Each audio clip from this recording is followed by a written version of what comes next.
Hi అండి అందరికీ.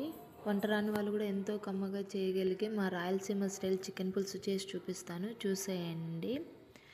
ముందుగా పెన్నం పెట్టుకొని అందులో 3 to 4 స్పూన్స్ పల్లి ఆయిల్ వేసుకొని ఒక చిన్న ముక్క అంతా చెక్క, 5 నుంచి 6 లవంగాలు, కొంచెం రాతి పువ్వు వేసుకుంటే ఫ్లేవర్ చాలా బాగుంటుందండి కర్రీస్కి. ఒకసారి ట్రై చేసి చూడండి. రాతి పువ్వు వేసి ఇలా అన్నీ వేసుకున్న తర్వాత నూనెలో వేయించుకున్న తర్వాత ముందుగా తరిగి పెట్టుకున్న ఆనియన్ ముక్కలని ఈ విధంగా కట్ చేసుకొని నూనెలో వేసుకోవాలండి. చూడండి, ఇక్కడ నేను చూపిస్తున్న విధంగా కలుపుకోవాలి. ఇవి మగ్గేలోపు పక్కన మిక్సీలో మనము చూడండి మిక్సీలో 4 ముక్కలుగా తరుక్కున్న 2 టమోటాలు, అల్లము, వెల్లుల్లి రెబ్బలు వేసుకొని మెత్తగా మిక్స్ చేసుకోవాలండి. చూడండి, ఇక్కడ నేను చూపిస్తున్న విధంగా మెత్తగా మిక్స్ చేసుకొని పక్కన పెట్టుకోవాలండి. ఆ లోపు ఆనియన్ గోల్డెన్ బ్రౌన్ రావాలండి. చూడండి, ఇక్కడ నేను చూపిస్తున్న విధంగా కలుపుతూనే ఉండాలండి, లేదంటే ఒక చోట వేగుతుంది, ఒక చోట వేగదండి. ఇలా కలుపుతూ ఉంటే అంత వేగుతుందండి.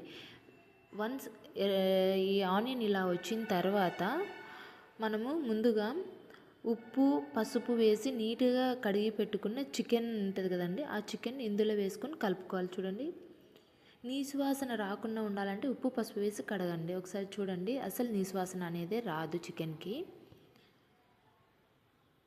చూడండి, ఇక్కడ ఇలా చికెన్ అంతా కూడా వేగిన ఆ ఎర్రగడ్డలో వేసి బాగా కలుపుకోవాలండి.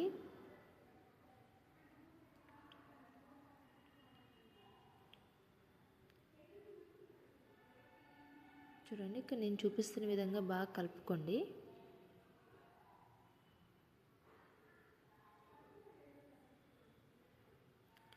కలుపుకున్న ఈ చికెన్లో మన రుచికి తగ్గంత పసుపు, ఉప్పు, చూడండి ఉప్పు ముందుగానే వేసుకోవాలండి. ముక్కకు ఉప్పు బాగా పడితేనే అప్పుడు మనకు కర్రీ అనేది టేస్టీగా ఉంటుందండి. ముక్క నమలినప్పుడు చప్పగా ఉంటే అది రుచి ఉండదు, కాబట్టి ముందుగానే ఉప్పు వేసుకోవాలి.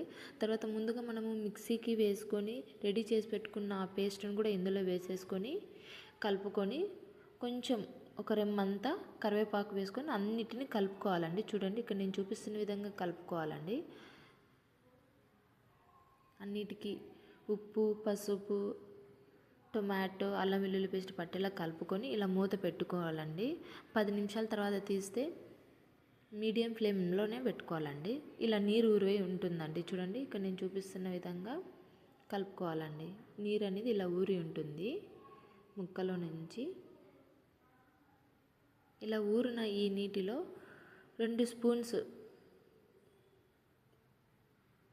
కారపొడి అండి, అంటే మీ మంటకు తగ్గట్టుగా మీరు వేసుకోండి. 2 స్పూన్లు కారపొడి, 2 స్పూన్లు ధనియాల పొడి. ఇక్కడైతే నేను చికెన్ మసాలా ఆచి వాడుతున్నానండి, మీరు ఏ కంపెనీదైనా వాడచ్చు. ఆచి చికెన్ మసాలా. మా రాయలసీమలో అయితే మేము కొబ్బరి పొడి అనేది వాడతామండి. సో ఇక్కడ నేను చికెన్లో కూడా కొబ్బరి పొడి వాడుతున్నాను. 2 స్పూన్లు కొబ్బరి పొడి బాగా కలుపుకోవాలండి. అన్నిటికీ పట్టుకునేలాగా ఈ మసాలాలంతా కూడా బాగా కలుపుకోవాలి. చూడండి, ఇక్కడ నేను చూపిస్తున్న విధంగా బాగా కలుపుకున్న తర్వాత నేను మిక్సీ వేసాను కదండి, ఆ మిక్సీ జార్లోనే వాటర్ తీసుకుంటున్నాను అండి. ఎందుకంటే ఆ మిశ్రమం అనేది పేస్ట్ అనేది కొంచెం అందులో ఉండిపోతుంది కదా, సో అందుకనేసి మిక్సీ జార్లోనే వాటర్ తీసుకొని ఆ వాటరే ఈ కర్రీలో వేస్తున్నాను అండి. ముక్క మునిగేంత వరకు కర్రీలో నీళ్లు పోసుకోవాలండి. చూడండి, నేను ఇక్కడ సంగటి కోసం ఇది చికెన్ చేస్తున్నా కాబట్టి కొంచెం గ్రేవీ ఎక్కువగానే చేసుకుంటున్నాను అండి. మీకు సెమీ గ్రేవీ కావాలా లేదంటే గ్రేవీ ఎక్కువ ఉండాలని దాన్ని బట్టి నీళ్లు పోసుకోండి. చూడండి, హై ఫ్లేమ్ మీద 10 నిమిషాలు ఉడికిస్తే చూడండి ముక్క అనేది ఎంత మెత్తగా అలా చిదిగిపోయి ఉండదు, అలానే గట్టిగా ఉండదు. చూడండి ఎంత టెండర్గా ఉంటుందో. అంతే అండి. మీ దగ్గర కరివేపాకు, కొత్తిమీర ఉంటే దించే ముందుగా వేసేసుకోండి. అంతే, ఎంతో కమ్మనైన సులువైన చికెన్ పులుసు రెడీ.